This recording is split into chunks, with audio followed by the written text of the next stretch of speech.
And now for the person we've all come to hear about this evening, and that's someone who's often referred to as the guru of neighborhoods.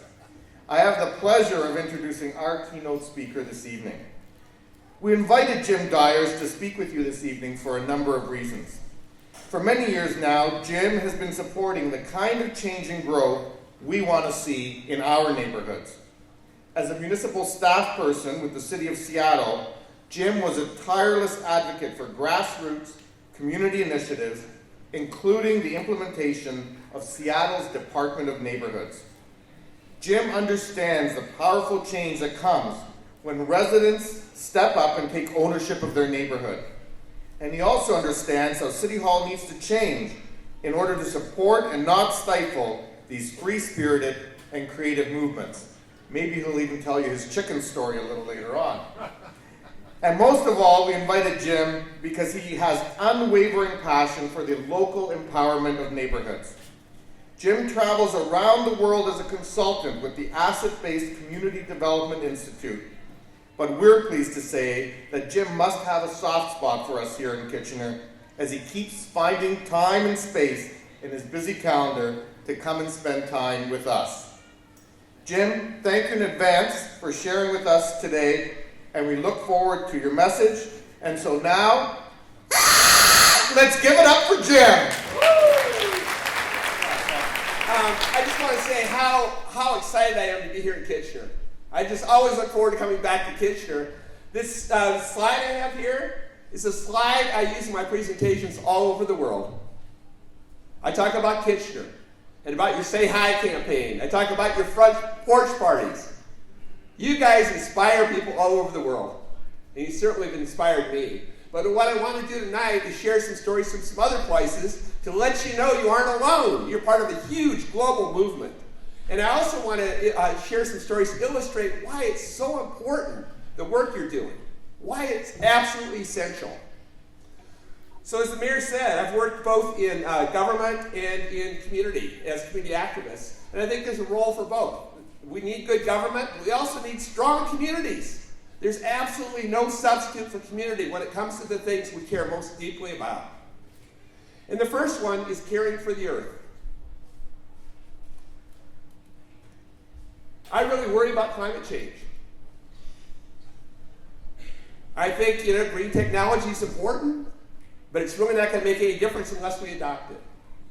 And I think people will only adopt it if they feel some sense of connection with each other and the place they share. In some sense, a collective way our actions are going to make a difference. Otherwise, what difference does it make? I'm just one person in this huge planet. It's in community we feel some sense of power, some sense that our actions will make a difference. So I want to share a story, one story from Seattle. This woman is Sarah. She was concerned about her, what do you call that space between the road and the sidewalk? A boulevard, planting strip? Boulevard, okay. You know that boulevard that's owned by council, but they make the homeowner take care of it? Right? Everybody resents it, right? And it's so skinny, it's really not good for much of anything. Well, she got tired of just taking care of her grass, so she decided to tear hers up and put in plants that would attract pollinators, that would attract butterflies and bees and hummingbirds. Her neighbors got so excited when they saw that, they started tearing theirs up.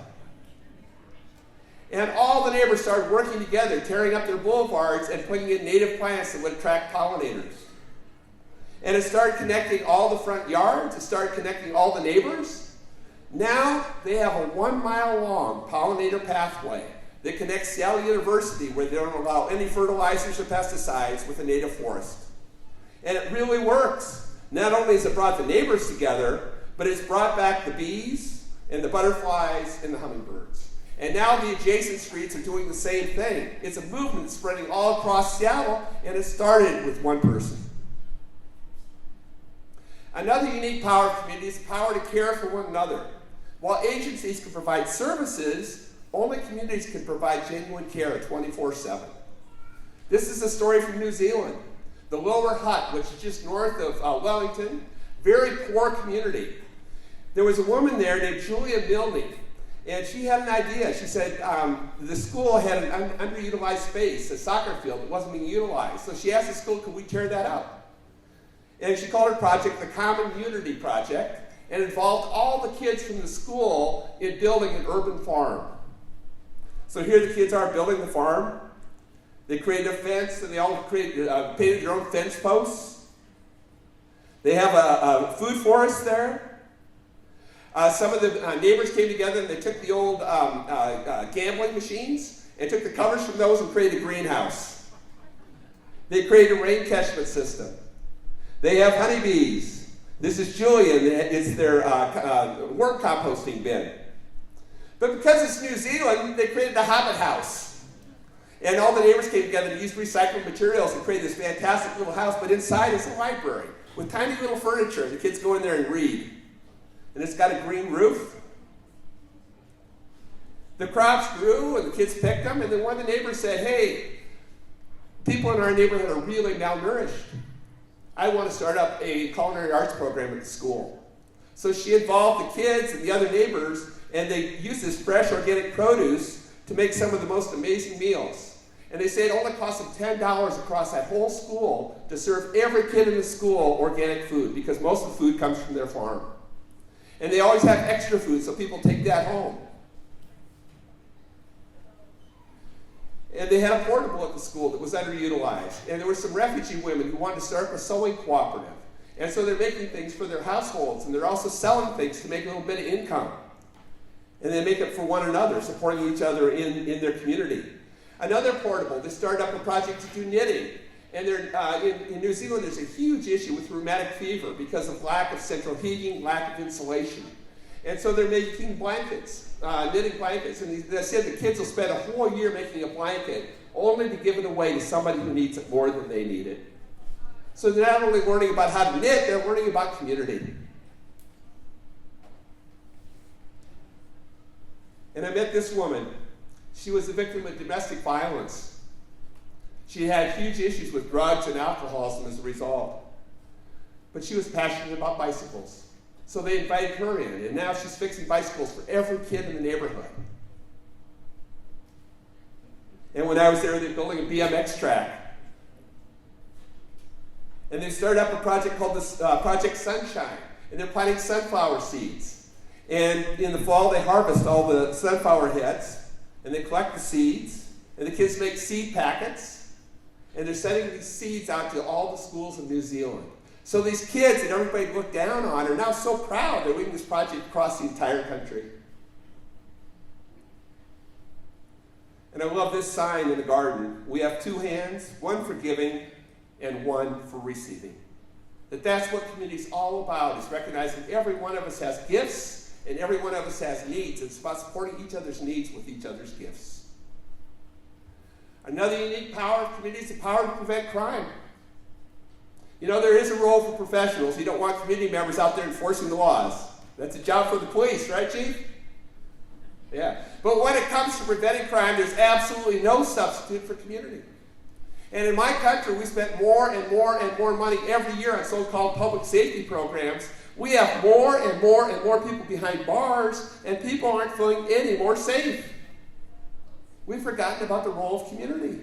We spend way too many resources lining up the ambulances at the bottom of the cliff when the community's job is to build the fence at the top. This is in our Fremont neighborhood. We're having a huge problem with drug dealing underneath the bridge. Lots of illegal dumping. The community had a great solution. Their solution, of course, was to install a troll. That troll is so big, that's a real VW he's got in his claw, sort of an environmental statement, like he lifted it off the top of the bridge. There was some vandalism early on. Somebody broke out the window on the VW, but the neighbors organized. They formed a troll patrol. They put lighting on the troll. They walk around the troll in the neighborhood at night, making sure the troll in the neighborhood are safe. And now they're always programming the troll. They do Shakespeare on the troll. At Halloween, they celebrate Trolloween in Fremont. Thousands of people come and they howl at the troll and do processions through the streets. At Christmas time, all the Santa Clauses gather there. They just celebrate the 20th birthday of the troll. And now this troll brings people from absolutely all over the world. So there's never any public safety problems under that bridge. Another unique power of community is the power to promote health. There are studies that show that only about 15% of health outcomes can actually be attributed to healthcare professionals. And in many ways, our communities can have a much bigger impact on our health, on our mental health, on the behaviors that influence our health, and on the social determinants of health, the economic situation, the physical conditions, the environmental conditions that impact our health can be much better dealt with by the community than by healthcare professionals. I was in Lewisham in South London. I met a physician. He said a high percentage of his patients, that their primary complaint was that they were lonely and depressed. Huge epidemic we're having in our society, people feeling alone. He said that's something I can't solve with medicine. So he organized a time bank. Are you familiar with time banks? Some yes, some no. But it's where people join a network and say, I'm going to give an hour of my skill to somebody who needs it in exchange for an hour of skill I need from somebody else in the network. And what I love about time banks is everybody's time is valued exactly the same. The lawyer is the same as the child care worker, is the same as the plumber, is the same as the electrician. Everybody's the same. So he brought me to a Bring and Fix event to illustrate all the things you could get fixed by your neighbor. And if you pledge 2 hours of your time, you got to bring something that was broken and get it fixed. So here's some examples. This woman's fixing people's clothes, fixing small appliances like blenders. Kids are fixing people's bicycles, fixing somebody's hair, fixing somebody's back. She's really excited she got her high heel fixed. But what I really love is a way for people to do things together, to build that social capital. So here people are working together to make a fruit smoothie. And you can get absolutely anything in this time bank, even skydiving lessons. And here they are coming together to celebrate the 8th birthday of their time bank. And this physician said, when people come to me lonely, depressed, I don't prescribe pills. I prescribe that they join the time bank. The power to create great places is another unique power of community. It used to be our places were created largely by planners, developers, architects. And now people are starting to shape their own places. This is a story from Surrey, the suburb just outside of Vancouver. And in the Newton neighborhood, pretty dense neighborhood, pretty multicultural, right next to the retail area and the big wave pool, there was this forest of big trees. Well, there was a lot of problems in these trees. There were drug dealers. There were kids out there smoking marijuana. There was homeless people hanging out there. And people were really concerned. They didn't want to go near these trees because of all the public safety problems. The RCMP came in and said, we've got to chop down all these trees so we have clear sight lines and get rid of the crime problem. The committee said, don't you dare. We value these trees. So they said, we're gonna give these trees a name, and we're going to start bringing legitimate activity into the trees. So they gave this place a name called The Grove. And they put up a sign saying true community safety is only possible when neighbors know each other. And then they put up a Welcome to the Grove sign. And you can see the sign that used to be there. It said, look left for buses. They put a sign that says, look inside for happiness. And then they started using the trees in really ingenious ways. So they put frames around all the trees so that local artists could put their artwork in. But on opening day, they had welcome signs in all the different languages of the neighborhood. And they figured out really creative ways to use the trees. They said, we want lighting at night so people feel safe. The city did a study, their engineers did a study, and said it's going to cost $50,000 to light this place. We can't do it. But the city beautification coordinator said, let's just put up some Christmas lights. It only cost $500. And they did it. So she figured out how to say yes. Kids love it. They have a natural place to play. They come up with creative solutions like this old stump they turned into a chessboard. They do tightrope walking between trees. They create a village in the trees. They do all kinds of activities in the trees. They have seed bombing workshops. They have bowlers to keep cars coming from coming through the area, and they're always dressing them up in different costumes. And they do chalk art on the trees. There's lots of musicians in the neighborhood, so they invite them to come in and start doing concerts in the trees, in the forest. And that started bringing people in. And then they created the poetry. And they have words you can rearrange to create poems. And people started writing poems, and then they started framing the poems on the tree. And they formed a group called the Cedar Bark Poets Gathering. And when I was there, they were unveiling the 3rd volume of poetry that's come out of the Grove. And the person leading the project is homeless. They have all kinds of gatherings there. They had a blessing ceremony when they started. They had First Nations do the smudging. They celebrate Memorial Day there, Remembrance Day. They even celebrate Groundhog Day there. I love, this is the sign, the official sign. Park regulations, no dumping, no loitering, closed, dusk at on. This is the community sign. Park suggestions. Don't be mean, smile at others, say hello. And it's just been incredibly successful bringing people in, creating a sense of community. So here people are enjoying the grove. Great solution. Building community. And they got an award from the city. They got the beautification award from the city of Surrey for all their efforts. But what was really cool was they gave the award back to the people who helped make the project possible. So they gave it to the musicians who play in the grove. They gave it to the kids who enjoy the park. They gave it to the neighbors who take care of the park. They gave it to the police who supported them in retaking the park. And they gave it to the city. They gave it back to the woman who said, I can figure out how to help you like that park. They gave it to the guy who manages the Wave Center, the Aquatic Center, who stepped out of his position and said, I'm here, my role isn't just to take care of the pool, it's to support the community. And that's what I'm so excited about with this neighborhood strategy. It's about how do we get government to really be in the position again about supporting community initiatives rather than always just doing things for or to the community. I think there's incredible potential here. Margaret Wheatley said, whatever the question, community is the answer. So it's also the key to responding to disaster. Both Colbay and Christchurch are sister cities of Seattle. I was in both places before the earthquakes, both places afterwards. Said number one lesson they learned, there's nothing more important than knowing your neighbors. Because there's no way emergency crews can get out to everybody. There's some places you can't reach. Sustaining the local economy, advancing social justice. No major social change ever comes top down. It all comes bottom up. So without strong communities, we can't make change.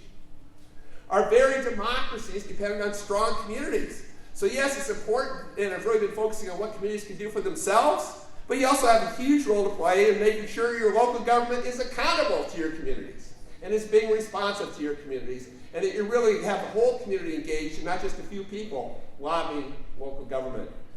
And finally, the role of community in instilling happiness. I was in Port Phillip, Australia, and they're trying to figure out how to measure the success of their partnership work with the neighborhoods. And finally, they came up with this idea. They said, you know, the only thing that really matters is whether people are happy. So they trained volunteers how to be smile spies. And they walk down the street and they capture people's eyes and see what percentage of people smile back at them. And then they have a formula they've worked out to calculate how many smiles per hour are in each neighborhood. And then they post traffic signs to show how many smiles per hour in that neighborhood. So they're up to 7. And it's the only indicator I've seen that's actually changing conditions, because no neighborhood wants to be seen as unfriendly. So the numbers keep going up. They're up to 10 at Luna Park. This guy's really happy. He's up to 14. So I just want to conclude. I know I'm preaching to the choir. I want to thank you for everything you do to put smiles on the faces of your neighbors in Kitchener. And to remind you that when you're doing that, when you're rebuilding that social capital, building the relationships, you're also improving health. You're creating a safer city. You're supporting the earth. You're becoming much more resilient to prepare for any disaster. You're doing the most important work there is. And there's no time like now. This is the time. We have a number of crises that are facing us. And the answer is community. So there's no better time to be launching this initiative. I'm really excited about the potential. You guys are doing such fantastic work in Kitchener, but you can take it to a whole different level. 500 people here is absolutely incredible. Well, let's aim to get the entire city involved. The entire city. We need everybody to build strong communities to make this great city even better. So thanks so much. Make it happen. Party on!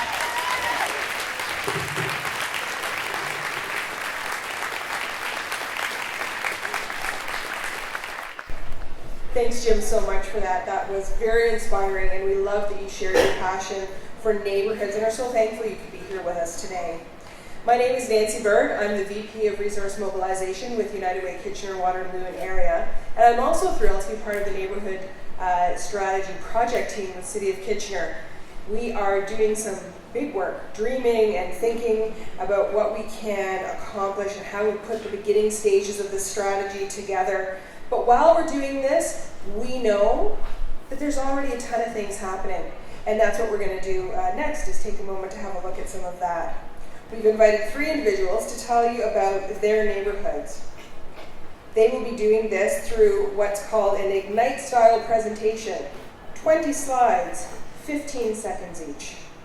Yes, they will progress automatically after every 15 seconds, so I hope they're ready and I hope we're all paying attention because this is going to go quickly, folks. So sharing with us today are Karen Lowerson, Nicola Thomas, and Laura McBride. Please join me in welcoming Karen. All right.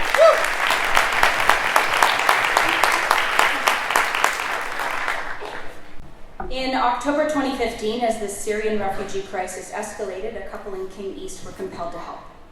They reached out to Councillor Sarah Marsh, who was a member of the KW Multicultural Centre board. With strong support from the community, they began a sponsorship for a Syrian refugee family. KCNER started as a group of friends from different neighborhoods, Central Fred, The Odd, King East. The common desire was to give a refugee family the warmth and generosity we experience in our own community. The call to action was open to all. This allowed us to include more individuals with a wider range of skills and abilities. The benefits of this have included an increased camaraderie among neighbors and much personal growth. We launched a donation page through MCC's Giving Registry on October 27th and surpassed our fundraising goal by November 4th. We also networked with other sponsorship groups. We were matched with a family of 7, a couple with 5 young children who had fled Syria for Lebanon. There are so many tasks to address sponsorship. We use social media and an app called Slack for managing our team. We secured and set up a house in King East. We rallied donations. We created a welcome package that included pages with photos identifying each of our families. And our children had their own day of cleaning and preparing the house. They formed the welcoming committee. We wanted them to feel involved and valued. Local Syrian friends cooked and stocked the fridge with cultural comfort foods for our family's arrival. And then they were here, exhausted but happy. After all the hard work and anticipation with all the work that we had ahead of us, everyone radiating the same intention. You are safe and you are wanted. Our country has so much, let us give you some of that opportunity. The family spoke 0 English, and we were very grateful for Google Translate. And yet within a week, the oldest 2 kids had started school. Our support includes check-ins, paperwork, driving the family to appointments and mosque, tutoring after school, private ESL lessons, and social opportunities. As delightful and positive as our family is, every day we must remember that these people have gone through horrible things, that they have seen war, that they have lost everything, and that we must navigate how to be there for this family while being trauma-informed and culturally sensitive. But there is such a great network of support for sponsors. KW Multicultural Centre, Waterloo Lutheran Seminary, MCC, KPL, Muslim Association of Canada. Our family even lives next door to another Syrian family that's being sponsored by 3 Mennonite churches in the area. This is us bowling. They never heard of bowling before, but it was a great success. Afterwards, the family was invited over for dinner at one of the couple's houses in our group, and thanks to the avocado, we transcended the Arabic-English barrier because the fruit is basically the same in both languages. This has really been a great opportunity to further unite our community and improve the lives of others. We celebrated the 1 month of them being in Canada with a community potluck, and the food and good cheer were wonderful. We also learned more about our sponsorship family, some of the struggles and losses that they endured while fleeing Syria. For instance, we were sad to learn that our family's grandmother, who they are very close with, was not able to accompany them to Canada. They had been separated. This was a PD day. It was also the coldest day of the year, but they were unfazed. They went tobogganing in the backyard and had a pizza party, and besides, we were reminded Lebanon gets snow in the mountains. King East neighborhood had a winter carnival on February 28th. And it was the first public event that our sponsor family graciously attended. And although they were a little bit timid, we think they got a really good kick out of it. Children are great teachers. They're incredibly resilient and brilliant, and they remind us to play. And play is vital to all of our development and well-being. Thanks to places like Muslim social services and other extracurricular activities, we are keeping our family busy and as engaged as possible so that they can form their own sense of belonging here in Waterloo Region and in Canada. CBC informed that 1,187 Syrian refugees have now settled here in this region. We need to empower these amazing people with skills and friendships so that they can be gainfully employed, independent, and benefit from this great country just as we do. Community is a powerful tool for positive change, and it starts with the permission to engage. There's tremendous value in saying yes more often. Community reminds us that we are part of something bigger than just ourselves. Embracing someone with less privilege than yourself can be a great opportunity to both parties. It can bring a tremendous sense of meaning, and being part of Kitchener Core Neighbours Embracing Refugees reinforces all of these things. Thank you. Shukran. All right.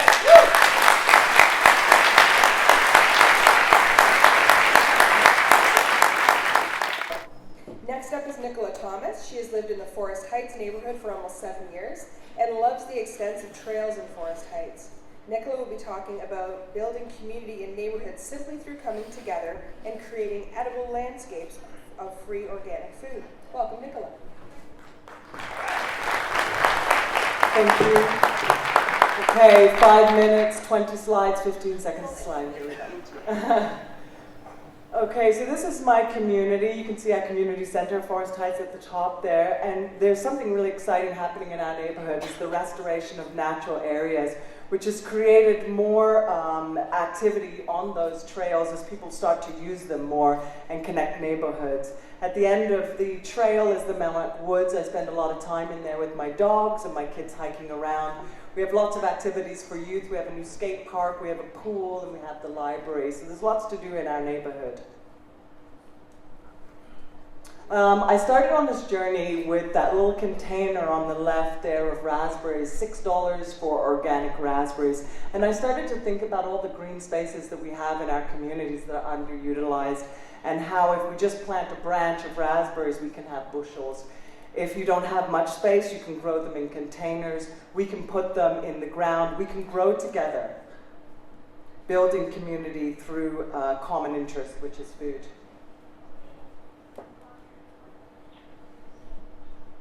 We can also restore ecosystems through community, not just community for people, but also community for wildlife, so that we can work in combination with the wildlife, again creating connection to people and place.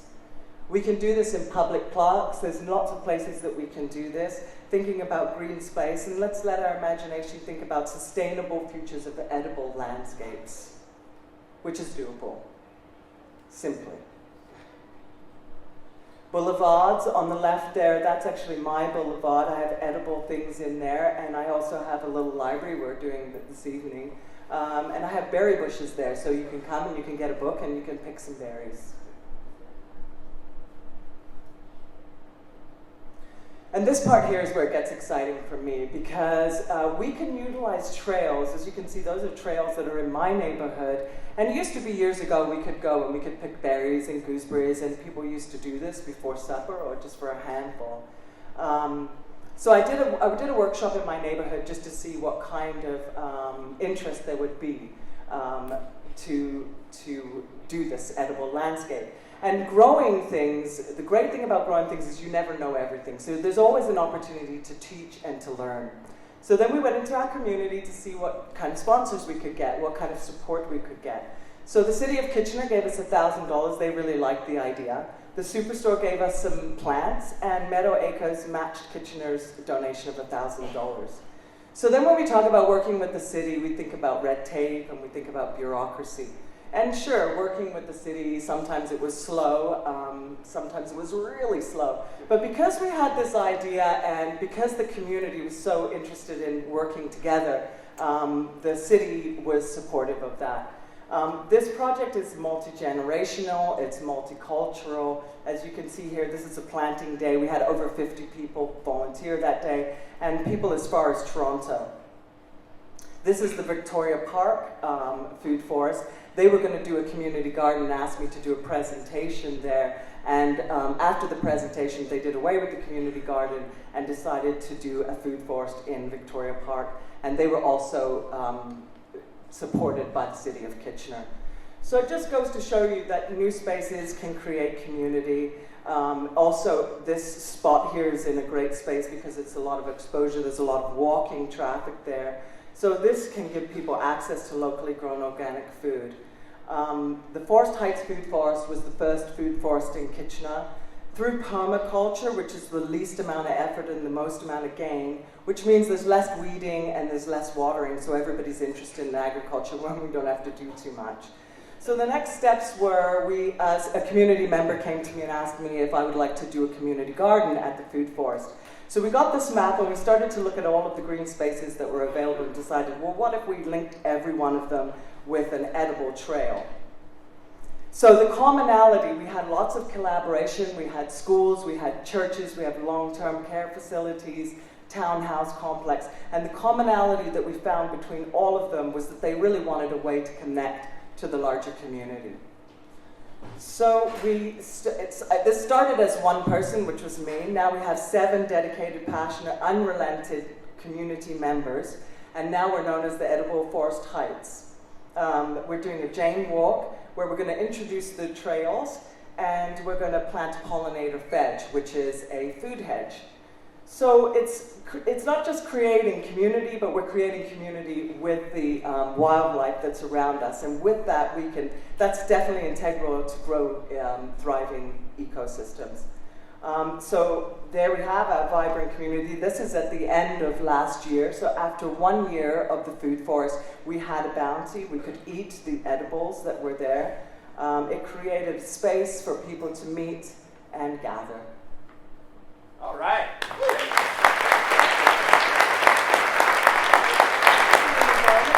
And I've been asked to come here tonight to talk to you about how we made a pretty big impact with a very, very, very small idea. And I hope by the end of tonight you leave here inspired to make some magic in your own neighborhood too. So you've heard a few times us talking about placemaking. This is essentially what it is. When you take an underused, undervalued space, use some creativity, some elbow grease, and you bring people and community into it. So a lot of you, placemaking might seem like a new word, but it's not a new thing to you. I'm sure that's me in the turquoise there, and this is a bike parade that I organized for my own children. I'm sure we've all taken part in a bike parade where your parents take over the street and dress you in a costume. Little libraries are going up all over the region as well. That is mini placemaking. A lot of people are even putting benches beside their little libraries. That's welcoming people to share that space together. Placemaking doesn't always have to be a physical thing or a permanent thing. In our neighborhood, we shut down a street for 4 hours and we call it a music festival. And it's the best day ever. And it's about a month away, so I welcome you all to join us. So a little bit about me. I share walking duties with 3 other families on our way home from school. The kids and I talk about landmarks. I think it's extremely important to talk to kids about what they see in their neighborhood. They feel connected to it and they make up names for it. My kids and I actually one year painted 150 rocks to look like little ladybugs. Then we spread them throughout the neighborhood and challenged other children to go and find them and move them around and hide them on each other. It's just another way to get kids feeling connected and at home. Then we made Big Bertha, and Big Bertha, her only purpose is for my own children to move her from porch to porch to porch just on our block. And I knew the neighbors had bought in when they started knitting her clothes and making her furniture. So here's my palette. It's Brubaker Street. I knew I wanted to do some kind of a project that I had creativity for, but I knew that I wanted to do it in a way that included people, that I wasn't doing it to them, that everybody was taking part in their own little way. So this is what I went in with. I knew I wanted to include as many neighbors as possible, and I wanted to try to include the neighbors that didn't necessarily show up to traditional events. And as always, I knew it had to be cheap and it had to be easy to get the biggest buy-in. So I thought about it for a little while, and I came up with a million different ideas. And then I finally came up with the one that I love the most, a door. A door is simple. When people see it, they know exactly what it is. They know what its purpose is. So imagine yourself walking down the street, and you look at something and you think, that guy's got a tiny door. That's kind of weird. And then you just keep walking along, and then you see another one, and you think, that's weird too. But then when you walk on and on and on and on, and you see so many people have it, you realize that this is an intentional connection. That these people are reaching out to each other, they're telling you that they know each other, and that by knowing the secret, you're part of it too.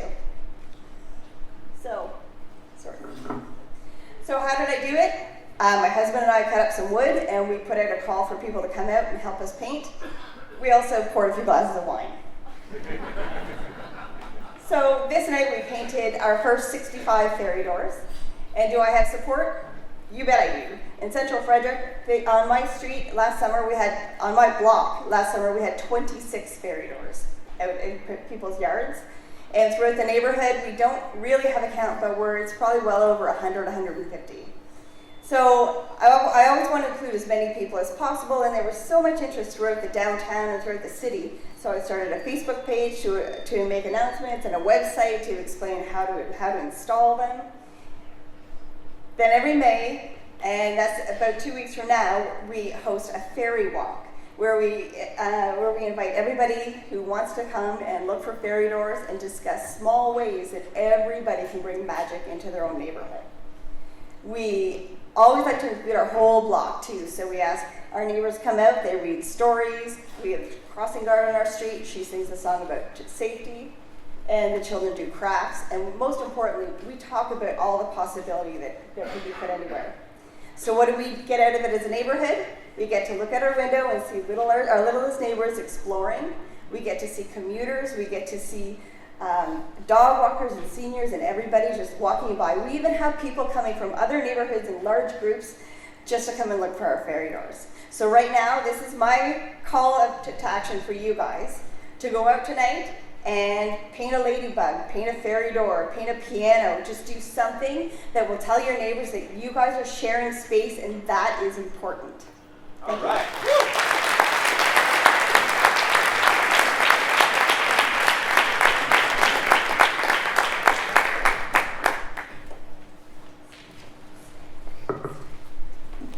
So I'd just like to take this time to say a huge thank you to Nancy, to our keynote speaker, Jim, and to our local storytellers, Karen, Nicola, and Laura, for sharing with us this evening.